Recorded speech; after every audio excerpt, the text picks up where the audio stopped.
বছর ঘুরে এলো ১৪৩২ বঙ্গাব্দ। নতুন বছরকে বাঙালি বরণ করে নিল পান্তা ইলিশে, গানে, কবিতায় আর শোভাযাত্রায়। বৈশাখ মাসের প্রথম দিনটি কেবল বর্ষ শুরুর সূচনা দিনেই সীমিত নয়, নতুন বছরের নতুন দিনটি উদযাপিত হয় বাঙালির সবচেয়ে বড় উৎসবের উপলক্ষ হিসেবে।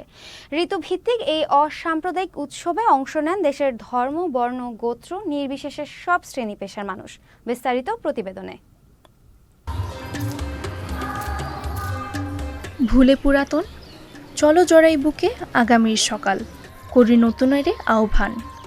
আজ এই নবপ্রভাতের আরম্ভে বৈশাখ মাতি উল্লাসে গাই নবজীবনের গান। কবিগুরু রবীন্দ্রনাথ ঠাকুর পহেলা বৈশাখ উপলক্ষে বলেছিলেন, মুছে যাক গ্লানি, ঘুচে যাক জরা, অগ্নিস্নানে শুচি হোক ধরা। সূর্যের নতুন আলোর সঙ্গে আজ এসেছে নতুন বছর। আজ নব আনন্দে জেগে ওঠার দিন। তাকে স্বাগত জানাতে মানুষ পথে নেমে আসে। বছর ঘুরে আবার এসেছে বাঙালির সর্বজনীন লোক উৎসব পহেলা বৈশাখ। ভোরের আলো ফুটতেই রমনা বটমূলে ছায়ানটে শিল্পীরা বছরের প্রথম দিনের নতুন সূর্যকে আহ্বান জানান সম্মিলিত কণ্ঠে গান গেয়ে। বাংলা নতুন বছরের প্রথম দিনে মুক্ত বাতাসে আবারও বর্ষবরণে গেয়ে ওঠে প্রাণ।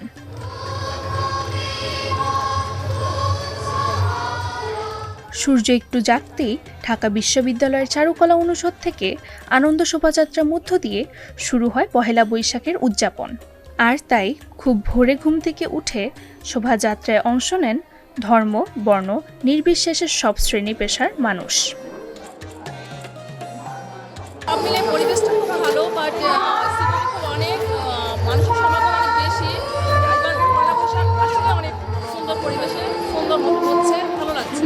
আমাদের যে পয়লা বৈশাখ আমরা সম্পূর্ণ স্বাধীনভাবে পালন করতে পারছি, এইটা আমরা খুবই আনন্দিত। এবং যা যা কিছু আছে বাঙালির যে কৃষ্টি, এটা সম্পূর্ণ বাস্তবায়ন হয়েছে এবং আমরা আশা করব অদূর ভবিষ্যতে আমাদের এইটা আরও উন্নত হইব এবং উন্নতির শিখরে পৌঁছব। শহরের নাগরিক জীবনের মাঝে এসব যেন নতুন প্রজন্মকে দিয়েছে শেকড়ের সন্ধান। আনন্দ শোভাযাত্রায় অংশ নেন বিদেশিরাও। Amazing. I'm from Australia actually, and this is just like nothing I've ever seen before. It's such a beautiful experience for me. Everyone is so kind. I just love it here. নববর্ষকে কেন্দ্র করে যে কোনো অপ্রীতিকর ঘটনা এড়াতে রাজধানীতে নিরাপত্তায় ছিল পুলিশ, র্যাব ও বিভিন্ন গোয়েন্দা সংস্থা সহ আইনশৃঙ্খলা বাহিনীর সদস্যরাও।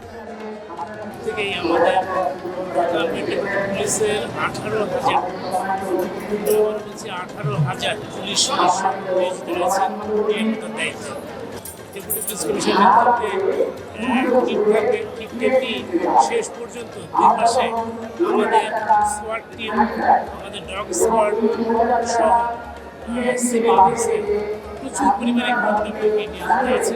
পৃথিবীতে খুব কম জাতিরই নিজস্ব নববর্ষ রয়েছে। বাঙালিরা সেই গর্বিত জাতি যাদের রয়েছে নিজস্ব নববর্ষ, রয়েছে নিজস্ব ভাষা, রয়েছে শক্তিশালী বর্ণমালা, আর একমাত্র জাতি যারা কিনা 6টি ঋতুকে বরণ করতে পারেন। পহেলা বৈশাখ সবার জীবনে বয়ে আনুক অনাবিল সুখ, শান্তি ও সমৃদ্ধি। এই কামনায় সবাইকে বাংলা নববর্ষের শুভেচ্ছা। তামান্না তানিশা, চ্যানেল এস, ঢাকা।